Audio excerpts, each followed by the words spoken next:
on employability. And I'm delighted today that we have in the room Ave Joesar, who is representing Newcastle Carers today, and she's going to take you through employment rights for people who are carers, which is a very important topic and topical because today is Carers Rights Day. But also in the room with me, alongside me, Kate Bowman, from the Prevention, Information and Advice team at the Council, is Lauren Hoy. If you'd like to say hello, Lauren. Hello everyone, nice to see you today. And Ave will introduce herself again when we get a little further on into the presentation. So you will see, hopefully, that we've just switched on recording, and that's because we do record this and put this up on YouTube with some edits depending on what happens on the day, which we will never know until we finished it.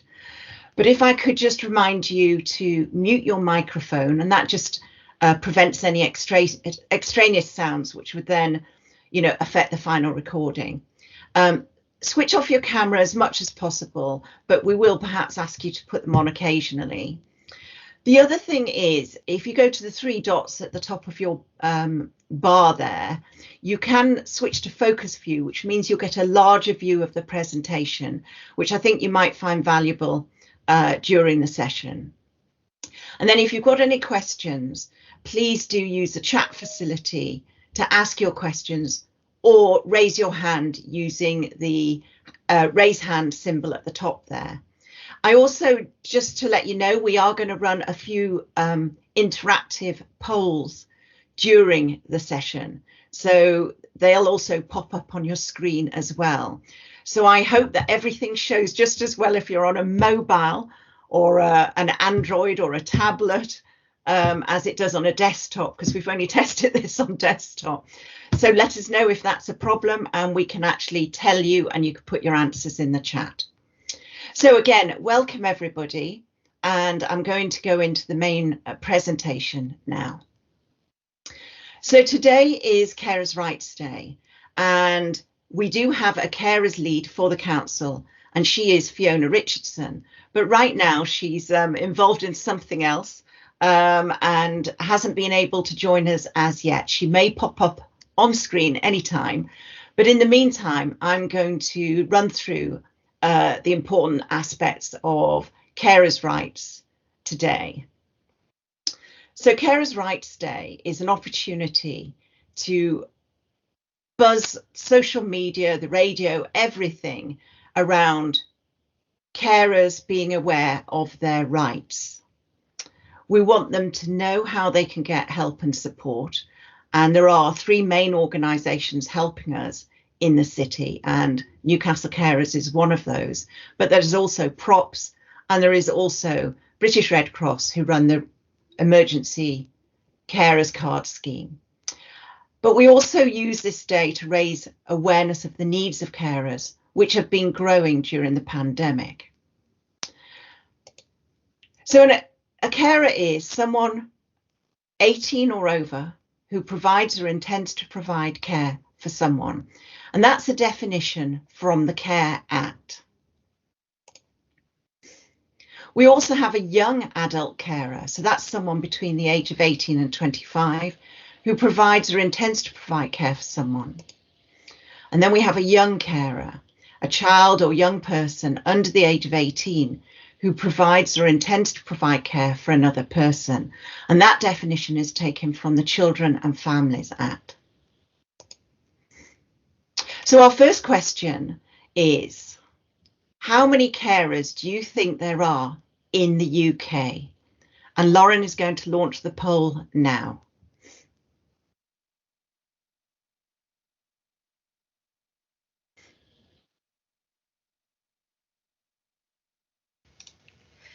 So please feel free to just select an answer, and it gives you the results as soon as you've submitted your answer there.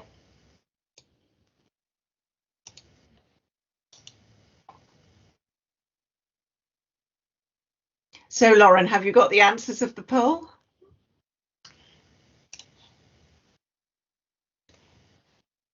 It's just loading.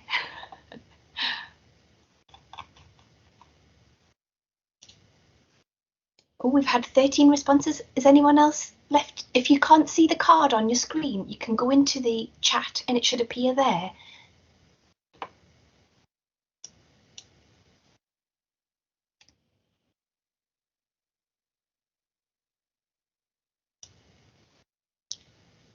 Oh, yeah, a couple more responses there.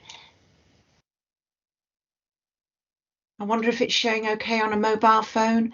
Is anyone on a mobile phone? Let us know in the chat if there's any issue. Oh, another response. Yeah. So 50% of you think that 4.5 million people are carers in the UK.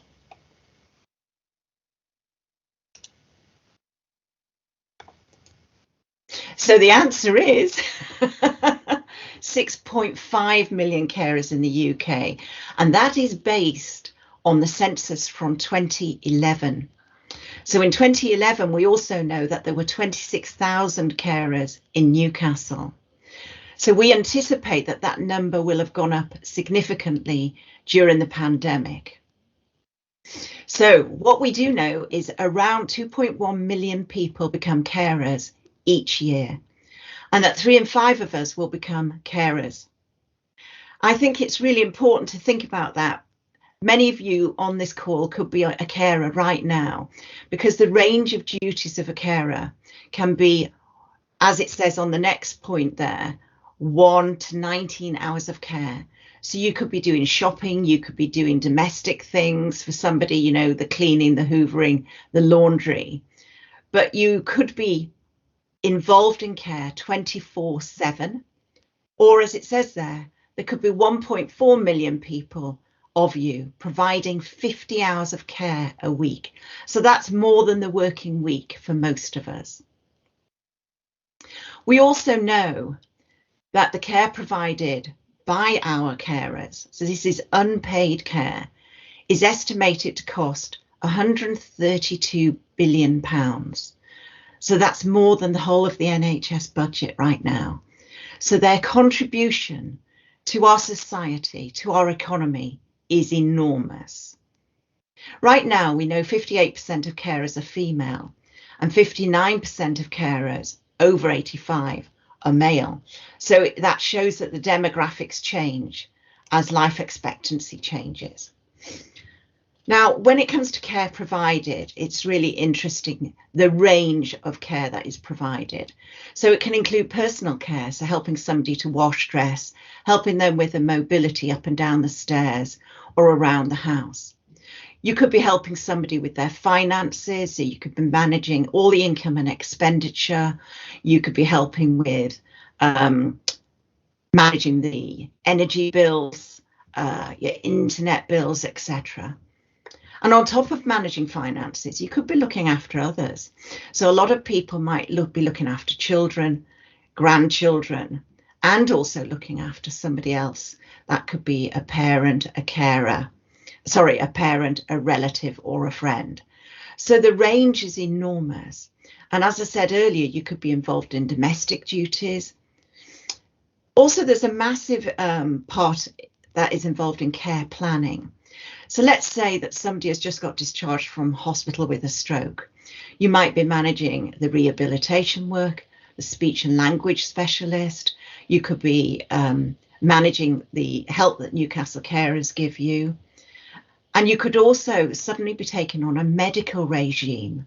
So you could be helping with medication that's taken during the day. You might be working with someone who needs creams put on their feet or their body. You might be managing the podiatrist. So there's a massive range of work that you will be doing if you are a care provider. You might also be involved in interpreting. Now that means that English might not be the first language of the person that you're supporting and caring for, but it also might mean that somebody needs help with sign language, or it might mean that somebody, let's say that they've had a stroke or they've got Parkinson's, that they're struggling with their communication, and so you are interpreting their needs for them to someone else that needs it. Now this is a massive drain on somebody and quite an effect in terms of fatigue and tiredness and that sort of clutteredness that goes on in the brain when you just feel that everything is a bit too much. And what you need is emotional support as well. And Newcastle Carers is there to support you in that way as well. But Ave will continue on that point later on.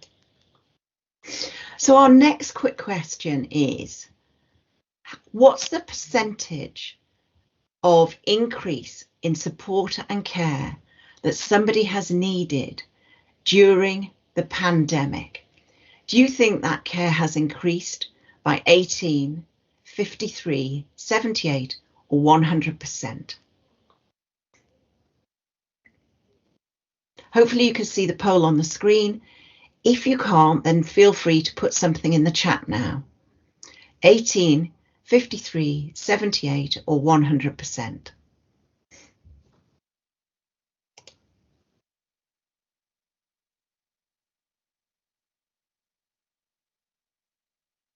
Is the poll in, Lauren?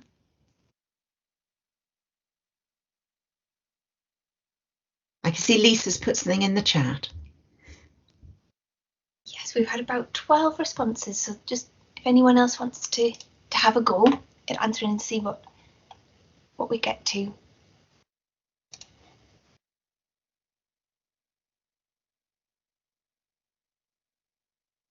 Any more for any more? Right, so Barbara, that's fine. Just as you say, leave and come back and hopefully everything will be improved for you. Great. We've got 78% of people think, 79% of people think it's 78% of carers have increased their needs during the pandemic. Well, the good news is that is the correct answer. Well done, everybody. So what we do know that there's been this substantial increase in the number of new carers and the change in their caring roles and the increase. We also know that people aged 45 to 54 are now the most likely to be caring since the pandemic. On top of everything that we have mentioned a little bit earlier, we also know that people who are caring are struggling more with issues around poverty. So they're using the food banks and the free meals. They're struggling with financial issues, perhaps because of furlough, or they became unemployed, or because they decided that their caring role had to take their front and centre stage, and therefore they gave up perhaps work, perhaps for a short period of time, but it's led them to financial difficulties. We also know there's been a massive increase in digital poverty. So people who cannot get on the internet or cannot afford a device or both. So carers living in the same household as the person they care for have reported an increase in their strain in their personal relationships, poorer mental health, stress and anxiety, increased worries about the future. And we all know that energy bills are going up substantially right now. They also feel that there has been no one to talk to about their worries. There has been loneliness and an increase in social isolation and lack of breaks. And obviously, if you can't get online and you have digital and financial poverty, then your sense of isolation will be much the greater. So I just want to remind everybody, and Ave will increase and remind people of this themselves, that carers have a right to be identified as a carer. And so they should be registered as a carer on the GP record. That's really important. They have a right to receive information and advice as a carer and to receive the flu jab and the current coronavirus vaccinations and the booster should they need it. They have a right to a carer's assessment, and that is run through the council. They have a right to be consulted on their hospital discharge and the discharge of the person that they care for, because they have to be able to manage that situation from the moment that person comes home. They have a right to certain benefits and to work. Now, we're not going to go into a lot of details about the benefits that are available, but Lauren will post in a chat a short video that we've got on the InformationNOW channel, where Frank from the Welfare Rights team talks about the benefits that people are eligible for. So those are the carers allowance and attendance allowance. Also, we want to remind you that you may be eligible for the blue badge, which is a very cheap badge that you can get hold of, which will increase your opportunity to get out and about and take part in society. We also have universal credit and PIP. Now, as I say, if you watch that video at the end of this presentation, that I think you will find very useful. If you need benefits advice, you can go to the Welfare Rights Service, and the details are posted here. And you can also go to Citizens Advice, and their details are posted there. So please make use of those and listen to Frank's conversation later on. So now I'd like to hand over to Ave, and she's going to take you through carers' employment rights. Over to you, Ave.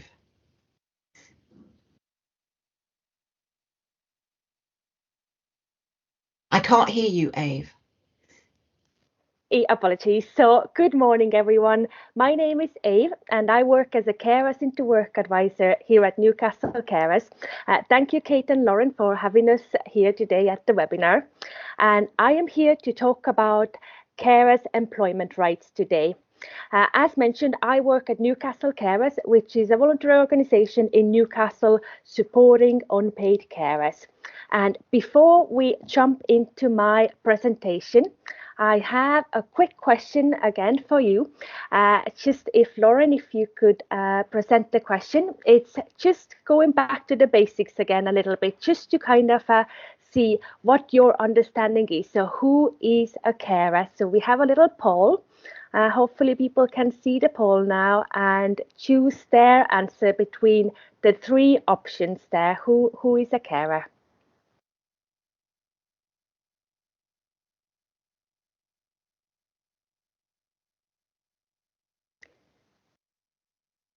Do we have any answers coming through, Lauren? Yes, we do. We've had about 12 responses so far. So if anyone else would like to submit a response, it is multiple choice, I should say. So you can vote for more than one option.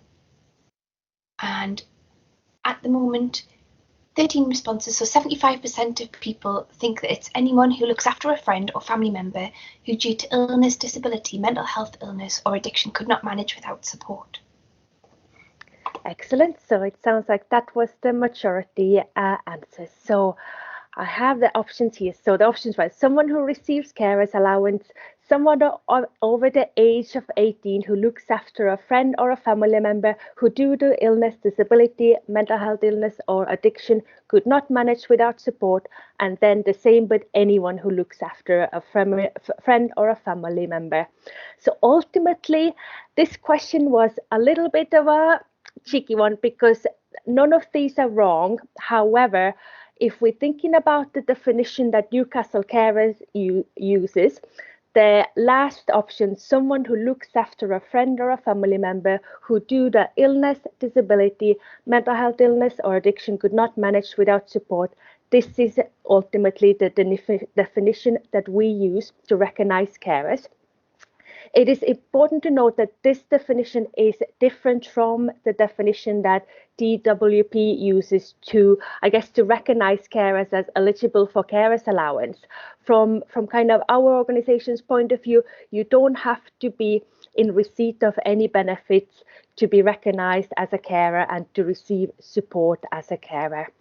We also classify carers kind of based on their age a little bit because there is such a wide range of different ages of people who can be carers, including children. And because of the different ages, the level of support and the kind of support they receive would need to be different. So that's why we recognise young carers, young adult carers and older adult carers, and the level of support and the kind of support they receive is a little bit different, but I will go into this a little bit later in this presentation. Okay, so next we have another quick question, and this one is again more related to carers and their them being employed. So how many carers juggle care and work? Lauren, can you just pop up the poll if you haven't already? And yes, because we already know how many carers there is. So we identified that there is 6.5 million carers. And now we need to think, so how many of those might be juggling work and care?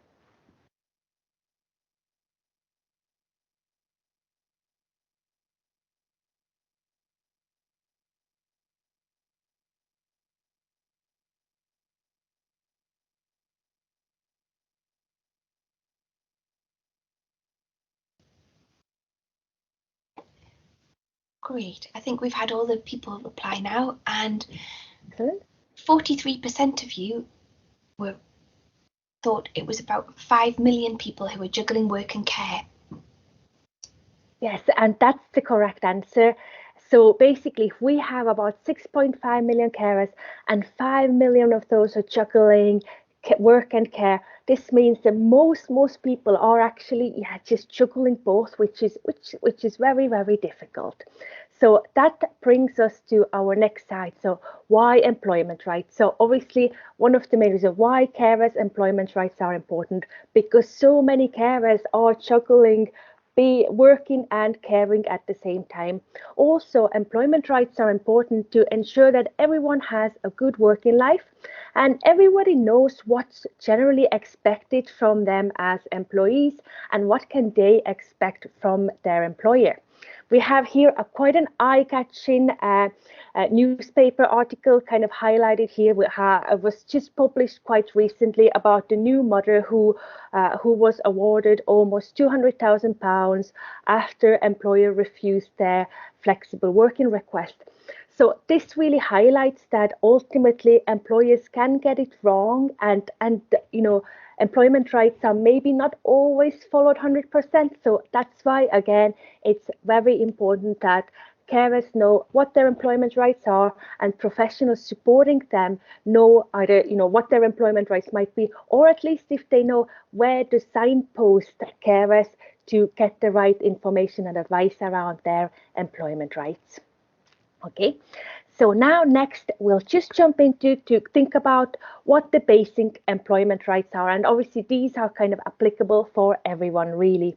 So for workers we have national minimum wage, we have protection against unlawful deduction from wages, so no one can kind of take anything off your wages. Well, your employer shouldn't really.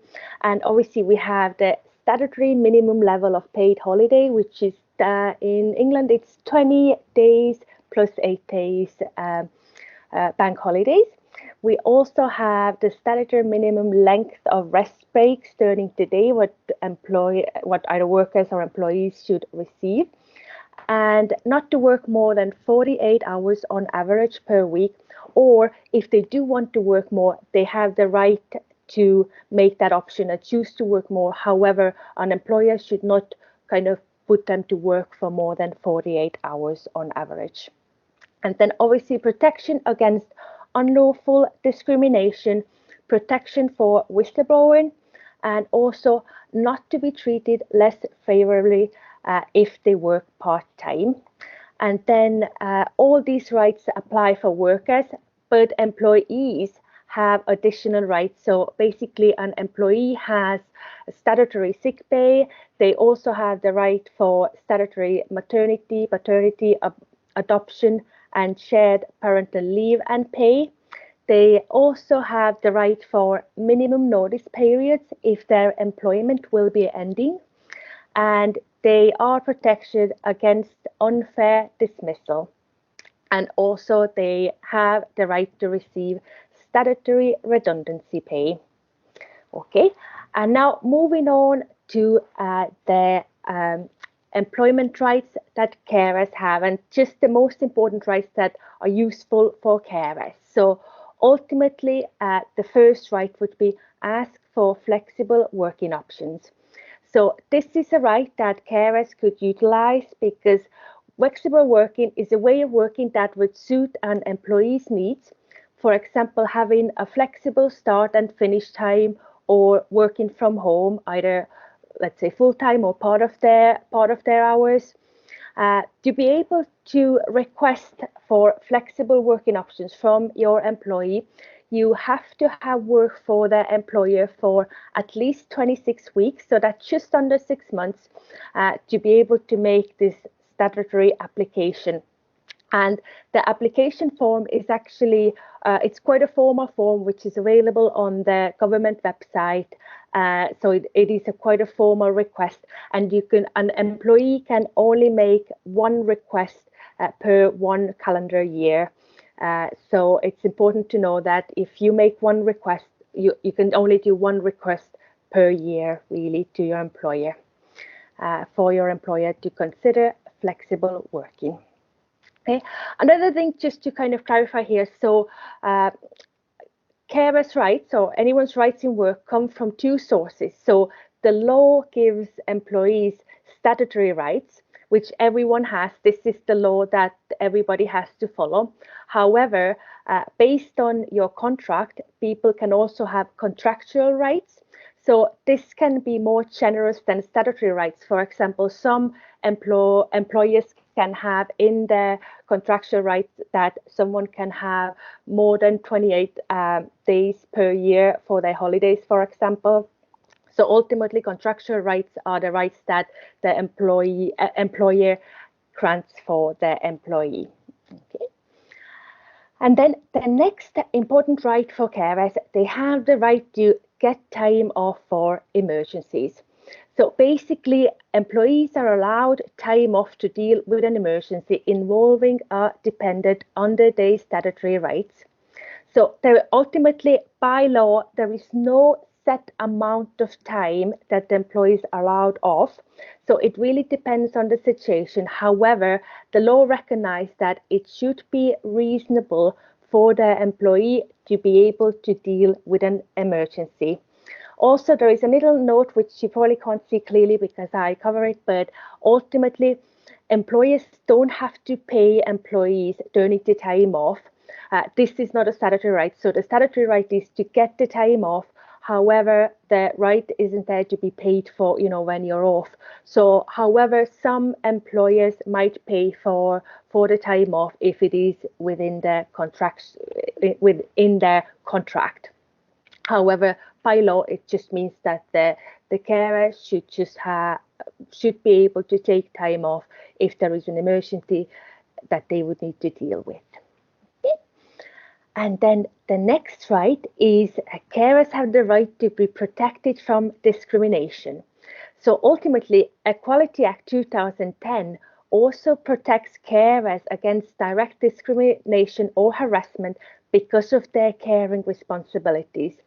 Carers are counted as being associated with someone who is protected by law because of their age and or disability, for example. So the cared for person is protected because of their age, for example, or because they have a disability. However, because carers are associated with that person and they are ultimately helping this person to manage their life, they should be protected for discrimination as well. So, for example, if a carer is, let's say, having to take time off for an emergency because they're looking after someone, they shouldn't be passed on a promotion because they have had to take time off.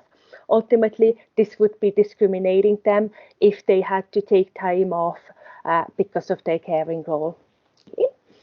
And then next, we have a little case study just to go through together, really. So if what I'm thinking, what we'll do, I'll read it out.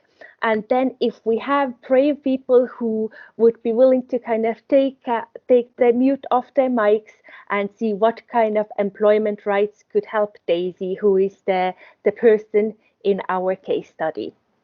So basically, Daisy says, I'm a single parent and I look after 2 children, Mary, who is 6, and Mike, who is 9. Mike has been diagnosed with autism, and I'm thinking about giving up work because I'm spending longer to help him to get ready in the mornings. I often end up late at work. Some mornings can be especially difficult for us because when Mike has a meltdown. We have even ended up in A&E after an injury during a meltdown. I'm stressed and I'm not sure what to do. So Daisy's really struggling managing her job. She's been calling in, often not able to get in time. Let's say she starts 9 o'clock. So thinking about the employment rights that we just covered, what do we think? What kind of employment rights could help Daisy in her caring situation? What are her options? Do we have any brave people who would take themselves off mic? She could be allowed flexible working. Yes, Claire, that's excellent. Yes, so flexible working request. We have Shona who raised Shona, what would you say? What's her Daisy's options? She needs to, well, it depends how long she's been with the employer, and she needs to have a look at her contract to see what it says about flexible working and time off for care arrangements. She needs to speak to her manager and be honest with her manager and trying to come to some agreement. It's the best thing before it gets formal. It's just to explain that she's struggling and she needs a bit of support, because it might only be a short-term thing. She might be able to get, this lad into some kind of routine and then he'll be fine again. So then everybody wins. But the important thing is not to bottle it up and to get to her employer and ask. Yeah. So it's a good idea to kind of just start these conversations with the employer as well. But yes, and I can see from the comments, Joanne mentioned the right to ask for flexible working as well. So yes, we had some good answers. So basically, yes, the flexible working request, get time off emergencies. But as Shona said, yes, just kind of addressing it with the employer before it comes to that is definitely a good idea as well. Is there anyone else who had anything to add? Maybe what other, let's say, any other advice they would give to Daisy around her situation? I wonder whether she's actually spoken to the GP as well. So if is she being consulted, talked about going to A&E? What's actually the plan for kind of managing Mike's condition? And it might well be that the school that he attends may have some suggestions too. Excellent answer, Sophie. So yes, so you could ultimately, does the GP recognize that Daisy is a carer, and obviously what kind of support is she receiving around that caring role ultimately as well? Excellent. So we have some really good answers and ideas there for Daisy to be able to kind of manage her caring role and moving forward from her situation, and hopefully alleviate the stress that she's experiencing. Excellent, thank you everyone. So next question is just going back to, so I'm from Newcastle Carers. So before today's session, I was just wondering, have you heard about Newcastle Carers? I'm conscious people have their, obviously their cameras off. So what about, let's say if people would press on the like button if they have heard about Newcastle Carers before today, just out of interest, or you can put some comments in the comments box. Oh, I can definitely see some thumbs up coming our way. So yes, so it sounds like some people do know about us before today. That's excellent. That's really good to see. Okay, so just I guess we jump into a little bit of kind of recap what Newcastle Carers does. Might be new for some people, might be just an update or just just a recap on what they already know. But basically, what do we do at Newcastle Carers? So as I said in the beginning of the presentation, we are the voluntary organisation supporting unpaid carers in Newcastle. What we do, we provide information, advice and support to carers, and we have carers information line. So basically every weekday 5 to 9 We have a duty worker, and carers can ring in with any kind of issue that they're facing to kind of discuss this further, and we support them to kind of find an answer to that question, help them to talk things through and find out what the solution for their problem might be. We also offer one-to-one appointments for carers. So if it is that someone gets in touch and it's a bit more difficult situation and it does need a bit longer support from carers, information and advice worker, for example, we can set up one-to-one appointments. So these can be over the phone. We can do online appointments, but also for carers, they can come in and see us face to face. So we do face-to-face appointments now as well. However, all these have to be kind of pre-booked with us. So it's not just kind of showing up at the centre, but we do offer face-to-face appointments as well. We also do online carer groups and activities. These again, some are online, mostly for adult carers. However, with young adult carers, we do have some face-to-face groups already as well. We also offer training, different training sessions for carers, really around managing stress, staying healthy. Different kind of sessions like that, sometimes around understanding different health conditions better, about, you know, if we're thinking about if someone is looking after a person who has dementia, we might have a dementia session that is quite useful for the carer just to know more about dementia. We also do regular newsletter, just sending out information what's happening at Newcastle Carers for Carers. We also do counselling, so carers can access counselling via ourselves. We also have small grants that carers can apply, so to buy something for themselves, so a tiny pot of money they can apply to purchase something that's kind of helpful in their caring role. Going back to mentioning that we have, you know, we recognize carers in different ages. So we have specific young adult carer workers. So they offer kind of tailored, flexible support through transition to 16 to 25-year-olds.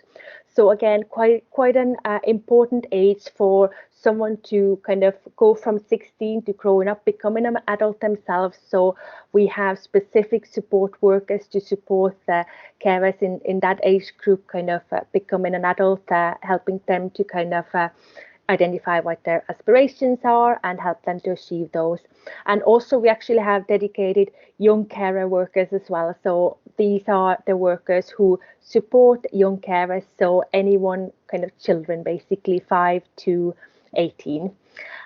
We also have dedicated mental health carer support workers. So these information and advice workers have mental health background, and they support carers who are supporting someone who is struggling with their mental health or is experiencing mental health difficulties. We also are involved in a lot of kind of, you know, organizations who influence policies, things like that. So through ourselves, carers' voice can be heard. So we collect information or facilitate them being able to kind of express themselves as carers and make sure that people who are, you know, in charge of influencing services and making decisions on kind of that level hear what carers feel and what their views are. And also we have support around employment and education, and we'll jump in more detail about that because that's the project I work on. So the project is called Return to Work Carers, and I am the Carers into Work advisor. So this is a partnership project. It's funded by North Tyneside Combined Authority, and it's a partnership between Newcastle Carers, North Tyneside Carers Centre and Carers Northumberland. So three carer centres along the North of Tyne Combined Authority area are kind of working together on that project. And it's specialist support for carers aged 16 and over. We are helping carers to identify and address any potential barriers that are there for them if they can't reach their aspirations, for example. So it might be that a carer comes to us who wants to gain employment, or they're thinking about accessing training, education, higher education, volunteering, anything like that. We help them to reach that goal and identify what are the barriers for them on the way. It could be their caring role, it could be just around employability skills, it could be just finding the right opportunity. So we provide flexible one-to-one support around employability skills, but we also work with carers who are already employed. So we help carers to understand their rights in work. So yes, so we help carers who are maybe in employment, but they are struggling either because the hours are not working for them. We would help them through making a flexible working request, or sometimes carers just feel one job is not working for them and they want to apply for a different job, let's say different hours or something. And in this case, we help them with employability skills, practical help, CV, application forms, things like that. And we also help them to kind of find different opportunities. So just finding different jobs that might be suitable for them, or different training or education opportunities. So all in all, it's a wraparound support. So it's the specific support we provide is around kind of employability, education, training. However, through ourselves, carers do have access to all the other services that the organization provides. So for example, via myself, carers could still access the Carers Wellbeing Fund, for example, or I could refer them to counselling if needed, etc. So it's not that they only receive this one level of support from us. They still have the connection to the carer centre as a whole and receiving all the other services that are provided as well if they need that. And then we have a little bit of a kind of better picture around exactly what the support is that we do. So the carer is kind of central, and we can help them with quite practical support. So going from kind of doing the CV and cover letters, helping them to identify work placements, or just helping them with employment rights, helping them to recognize their transferable skills. So for example, often you have young adult carers who maybe haven't had a job before, but we help them to recognize that actually from their caring role, they have so many different skills that they could apply in a paid role. So just help them to build up their CV and and again, help them with interview techniques, just being able to advertise themselves more and just use the skills that they've gained from their caring role when, being interviewed at a job interview, for example. So yes, a lot of kind of practical support as well for carers from us. And then a little bit, I guess, numbers, how we've been doing so far. So the project started just in April, end of April 2020. So just similar time when the pandemic started. However, we've done quite well. So since then, we've supported over 58 carers are registered on this specific project. 23 have already exited with an outcome. Of those 23, 9 carers have reached employment. We have supported 10 carers in training, and 4 have reached other outcomes. So it might have been they received in-work support or a different outcome that's kind of goes under other, really. So that's mostly it is people who have come to us just who already had a job but needed a little bit of support just to manage that a little bit better. And we have a quote from a carer who gave a bit of feedback how thankful they were just for the support they received from ourselves. And then just the next part is just what can you do to help carers really? What are some main important things for yourself within your organization just to make sure that you help carers as much as you can? So first of all, it would be great if organizations had carers leads in their organization. So that would be a person who would, let's say, share information amongst the wider staff team about any new developments, let's say from the carers, Newcastle Carers, what's happening for carers, if there is any new projects or anything. So all all members in the organisation would know what's happening for carers. Obviously, it would be good to kind of review what's in place for carers at the moment within your organisation. Also, ensure that carers awareness training is in every team member's introduction. So at Newcastle Carers, once a month, I think it's on Tuesdays, we actually have a session for professionals that any professional can join just to learn more about what Newcastle Carers does. And it would be great if that would be in your team's introduction, really, just to join that session. And again, obviously, kind of ongoing stuff, awareness and top-up training, and including carers in any paperwork, especially, let's say, any referral forms that you fill in and receive, or any registration forms, for example. So just kind of asking that question, if someone is a carer, when asking that question, it's important that the person asking that question has quite a good understanding of the definition of a carer.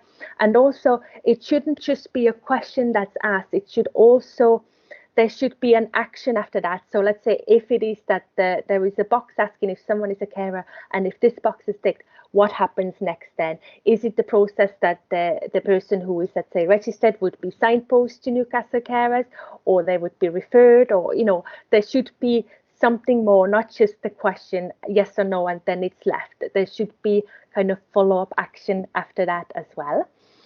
And obviously, just encouraging carers to be referred when you have identified someone as a carer.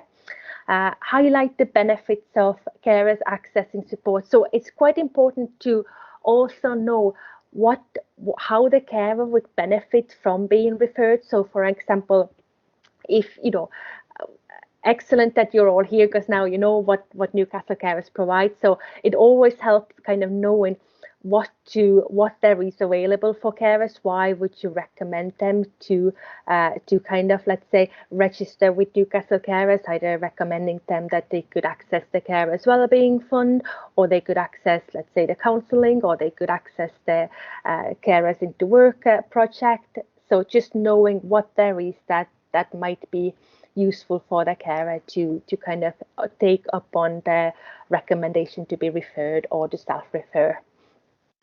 Also, it's always very helpful if any information, let's say, that we share would be also reshared on social media or kind of website, just kind of having a post about caring or what the Carer Centre does, just to kind of just get the word out, really, to help carers to identify as carers, because there is so many carers who just don't recognize that they are carer and they could access that support. So that's why we feel it's just very, very important to just get the word out that carers would be able to identify themselves, and then just be accountable in your report and figures. Just when I guess that's more on a management level, if there is any data collection about how many carers have been identified within an organisation, etc. So yes, so just a little final word. So please do help us to help carers. Remember how to identify carers. Remember the definition of a carers. Be aware what carers' rights are, and I guess the most important, advise carers of their rights.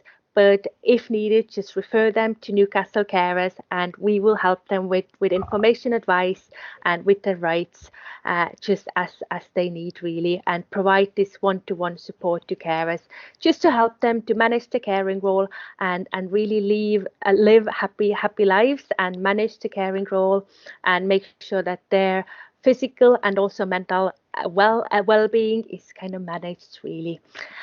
And now last, just a quick check if anyone has any questions or any feedback. I think you can either raise a hand icon, or you can just maybe take yourself off the microphone. Oh, actually, I can see.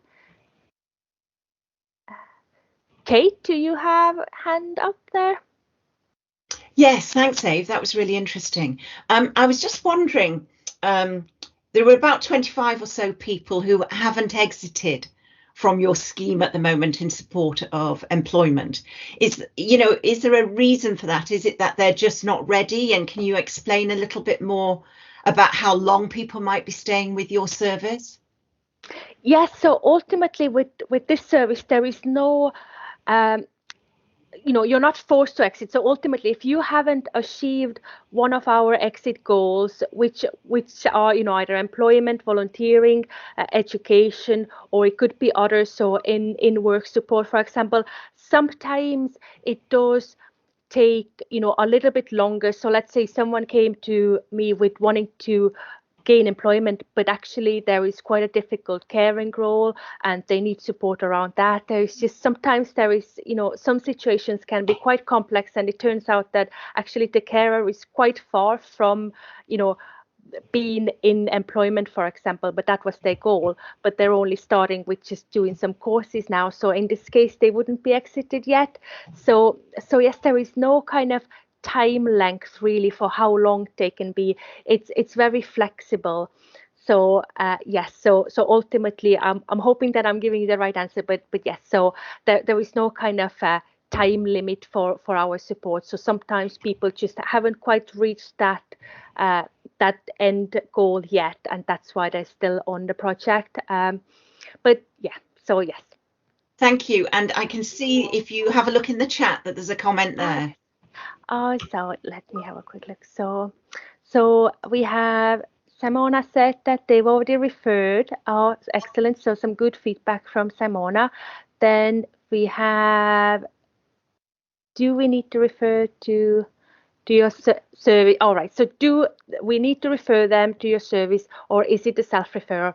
So it can work both ways really. So carers can self-refer. If you would want to signpost them, you can just give them the main phone number for Newcastle Carers and they can ring in and self-refer. Or there is a referral form for professionals on our website as well. We have link on the PowerPoint. I don't know if we're going to share the PowerPoint at the end, but I can put the link on the chat box as well after I've finished my part. And yes, so there is a way that professionals can refer in. However, carers can self-refer as well. And then, yes, that we have Nicola is just asking if she would be able to get a copy of the presentation to share with the team, and also the YouTube link. Kate, are we sending out the presentation at the end? We're going to do a combination of things. So I think we'll put something on the YouTube channel once we've sorted that out with you, Ave. And yes, of course, the key slides I think will be very useful to people. So we'll also distribute those. Yes. And yes, so is it fine to share? Yes, so yeah, some people again asking if it's fine to share the presentation with the team. So yes, I think when we have the YouTube link, we'll kind of distribute that amongst people who have been here, and they would be welcome to kind of reshare this with their wider team, definitely. Do we have any other questions just before I go? I'm conscious with time as well. Just wanted to say this has been really helpful. Excellent, thank you. Well, thanks very much, everyone, and I'll hand back to Kate now. Thank you.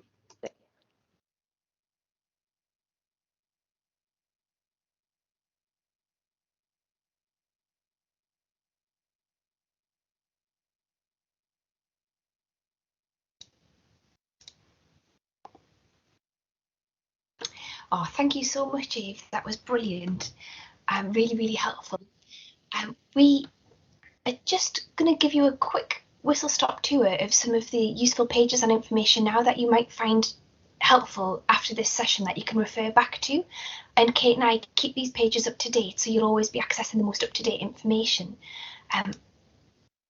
Kate, did you want to mention about the Carers pop-up that we've been running recently? Yes, so we had a little chat with Fiona, the carers lead, and she was saying how frustrating it is that we just can't always identify carers. So we thought, well, what should we do? And we've created a pop-up, so you can see an image of that on the screen there.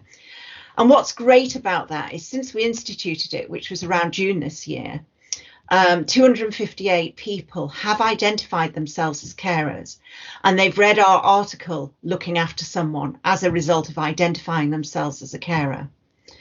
In August, we decided to include a new option, and that asked them if they would like to be contacted by Newcastle Carers. And since then, 48 carers have asked to be contacted. 26 have registered, 6 were already registered, but had kind of forgotten during the pandemic about them. And then we had 15 out of area carers who we signposted elsewhere for help and support in their caring role. Now, on the right-hand side, what you can see there is an image of the lens of health deprivation and disability.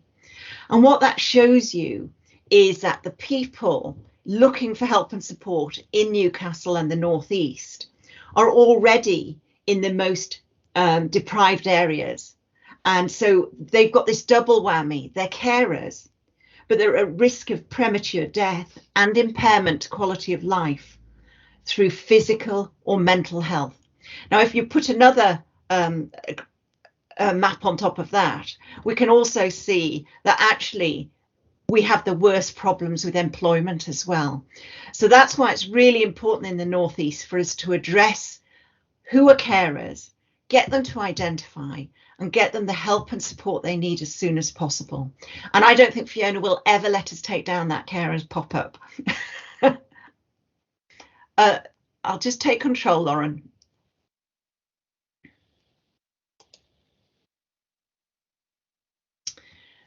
So here what you're seeing is how you can use InformationNOW. So you can see we just typed in the word carer and the looking after someone article has come up. And Lauren set that to just show you what's happening on the page. And you will see there's a little pink box, useful organisations. And you can just click on that and find all the contact information you might need. Over to you, Lauren. Sorry, I've shared the links to these pages in the chat, so you should be able to find the link to the Looking After Someone page, but you can just do a search from the home page for carers and you'll get all of that information. There's a couple of key articles on there around carers allowance, the Carers Wellbeing Fund, and also the support to prepare for employment article where we talk about Ave's work in particular. And I know Ave's put the link in the chat there about how to make a referral for professionals. So we will definitely share everyone's contact details afterwards, and you'll always be able to find the most up-to-date information about this on InformationNOW. And the last couple of questions that we wanted to pose to you today is just, if you found today's session useful, if you could just give us a quick yes or no, or maybe, depending on how you feel, just to get a little bit of feedback on that.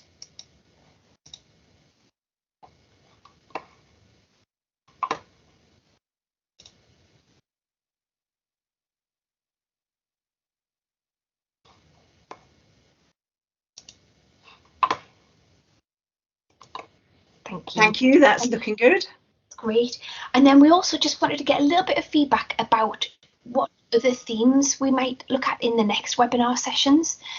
You can just, it's free text, so just pop in any words that you feel like it would be quite a good topic for us to look at and explore further, and to understand what support's available in Newcastle. And then we can make sure that that's all fed back into InformationNOW and the website's as up to date as possible for you.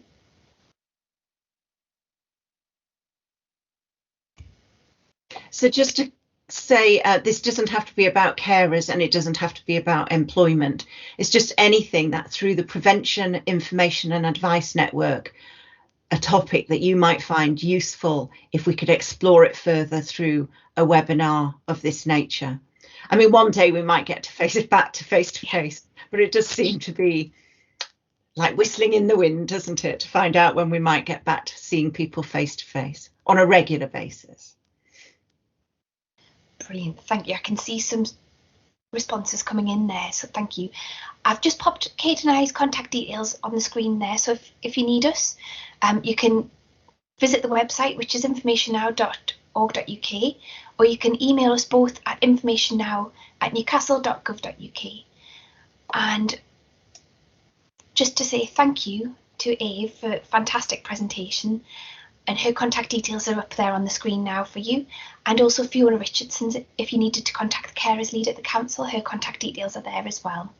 And to thank her for her contribution to today's presentation. So thank you all so much for coming. I hope you found it useful. I know I have.